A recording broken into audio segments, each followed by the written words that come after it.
नमस्कार श्रोताओं, आप सुन रहे हैं आपका अपना पसंदीदा रेडियो नारद यानी 90.4 एफएम और मैं हूं आपका दोस्त आरजे नीलकांत। दोस्तों, आज हम एक ऐसे व्यक्ति का साक्षात्कार करने आए हैं जिन्होंने अपने अभावों को समझ के उससे संघर्ष करके अपने जीवन में एक नया मुकाम हासिल किया है। अपने जीवन की कठिन परिस्थितियों से सीख के उसे संघर्ष करके आज एक ऐसे मुकाम पे हैं कि अपने परिवार के साथ साथ अपने आसपास के लोगों की भी मदद करते हैं और एक ऐसे मुकाम पे आज हैं कि एक प्रेरणा मिल सकती है इनसे, इनके जीवन से एक प्रेरणा मिल सकती है। तो आज हम अपने कार्यक्रम में स्वागत करते हैं चंद्रशेखर जी का और हम जानना चाहेंगे कि आप अपना परिचय बताते हुए ये बताइए कि आपके संघर्ष का मूल मंत्र क्या रहा है। आपका शुरुआत करिए, आपका बचपन कैसे बीता, बचपन आपका कैसा था? जी, मेरा नाम चंद्रशेखर है और बचपन तो कठिनाइयों से ही गुजरा है क्योंकि मैं काफी कम उम्र का था, जब 12 से 13 ईयर का था। जब पिताजी का जैसे केस में पुलिस केस बन गया था तो उसमें आजीवन की जेल हो गई थी उनको, तो तब से कठिनाइयों का समय चलता रहा है। पहले मैं 6 या 7th क्लास में पढ़ता था मैं भी। एक भाई है मेरा छोटा, 2 बड़ी बहन थी, उनकी शादी करके गए थे पिताजी। तो एक भाई छोटा था, मैं था, तो दोनों स्कूल का टाइम था तो पढ़ाई चल रही थी। तो आर्थिक स्थिति कुछ ऐसी बनी घर की, पिताजी आने के बाद कि कुछ वैसे भी व्यवसाय का कोई वो नहीं था जरिया, या वैसे भी कोई वो नहीं था, आर्थिक यानी स्थिति बहुत खराब थी। तो मुझे गांव में भी मेहनत करी जैसे सब लोगों भी करते हैं गांव में, बाहर में जैसे चलते रहे, खेती बाड़ी तो कम ही थी, थोड़ी बहुत थी, तो वो ऐसे ही हो गई। अच्छा चंद्रशेखर जी, ये बताइए कि जैसे आपकी फाइनेंशियल कंडीशन, आर्थिक स्थिति बेहतर नहीं थी क्योंकि आपने बताया कि पिताजी को किसी कारणवश जेल में जाना पड़ा था, तो आपकी पढ़ाई लिखाई कैसे हुई, क्या स्थिति रही स्कूल में, क्या क्या माहौल था, आसपास का क्या माहौल था, तो किसने मदद की और क्या क्या स्थितियां आपने देखी? पढ़ाई में किसी की मदद नहीं मिली थी। गांव में मैं संक्रांत कॉलेज में जाता था पहले, तो यूनिफॉर्म नहीं होती थी तो प्रिंसिपल कॉलेज से बाहर निकाल देता था। तो जैसे गांव में किसी की मजदूरी की, किसी का वो किया, तो पैसे इकट्ठे करके अपनी यूनिफॉर्म सिलवाई। उसके लिए 25 रुपए महीने फीस के जाते थे, वो भी हमें निकालने में बहुत दिक्कत होती थी। तो पहले गाँव में मजदूरी करते थे किसी की, फिर यूनिफॉर्म वगैरह पढ़ाई का खर्चा चलाते थे। तो उससे ऐसे करके कितनी पढ़ाई आपकी हो पाई, कितना? रेगुलर मैंने 9th या 10th तक की थी, उसके बाद फिर प्राइवेट फॉर्म भर के अपने काम से ही पेपर दिए थे मैंने। अच्छा, मतलब पढ़ाई भी आपकी आर्थिक स्थिति के कारण बीच में छूट गई थी। बीच में छूट गई जी। उसके बाद फिर आपने मेहनत किया और अपना काम चालू किया, फिर मेहनत की। फिर वो बताया था पेट्रोल पंप पे जैसे पानी पिलाने का काम किया था, बहुत कोई घर का गुजारा होता था उससे। तो मुझे लगा कि इससे काम नहीं होगा, तो फिर दूसरा रास्ता अपनाया, किसी के साथ गाड़ी पे गया। उसने भी पहले गाड़ी नहीं सिखाई, काम कराया पहले वो। फिर एक दूसरे भाई ने ऐसे ही तरस खा के मैं गाड़ी सिखा देता हूँ, मेरे साथ आया, उसने गाड़ी सिखाई। फिर काम ऐसे 2-3 साल दूसरे की चलाई, दूसरे की चलाने के बाद फिर जान पहचान हो गई पार्टी वालों में, उनको पता चला व्यवहार सही है, अच्छा लड़का है, तो कुछ पैसा वैसा इधर उधर से व्यापारियों से उनसे इकट्ठा करके अपना काम चालू किया। अच्छा, एक बात और भी देख लो, जैसे छोटे हैं, बच्चे हैं, तो तभी से दिक्कतें थी, पारिवारिक समस्याएं थी। तो जैसे आप आसपास में देखते हो बहुत सारे बच्चे खूब आर्थिक रूप से संपन्न है, खूब पैसा है, और आप छोटे बच्चे आपके पास नहीं है, तो कैसा फील होता था, कैसा लगता था आपको? बस ऐसा लगता है कि जैसे वो लड़के यानी वो सुखी है या जैसे परिवार से है, जैसे हमें भी होना चाहिए था। पर फिर ये था कि हम अपनी मेहनत से सब कुछ कर सकते हैं वो।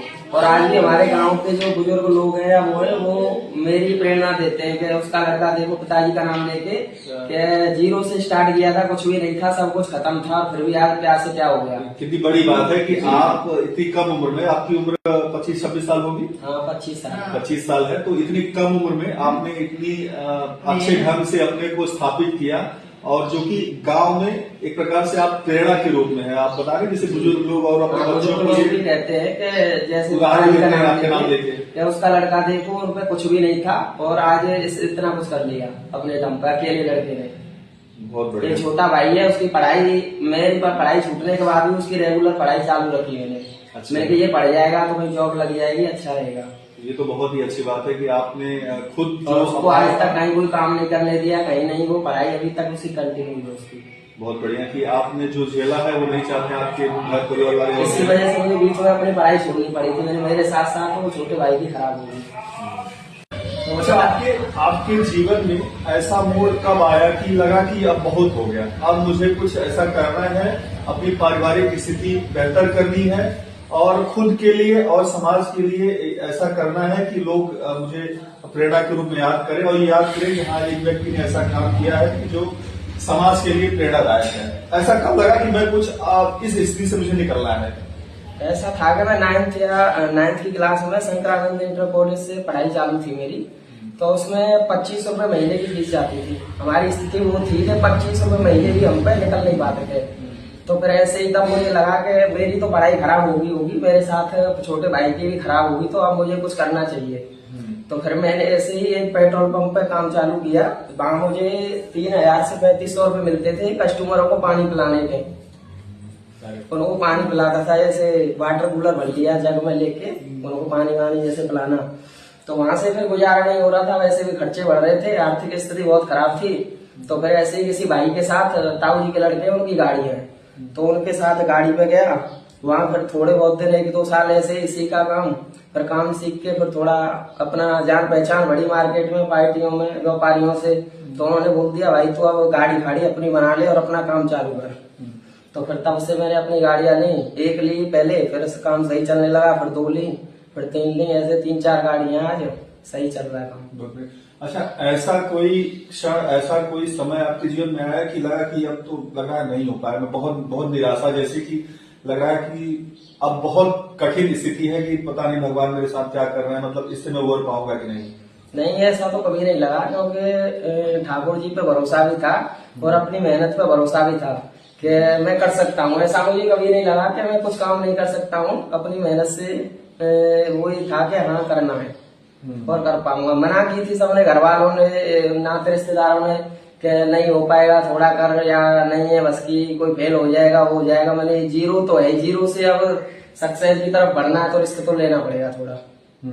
तो उस हिसाब से कंटिन्यू किया। अच्छा, अपने ऊपर आपको मतलब कितना विश्वास था कि नहीं मैं कर पाऊंगा इसको?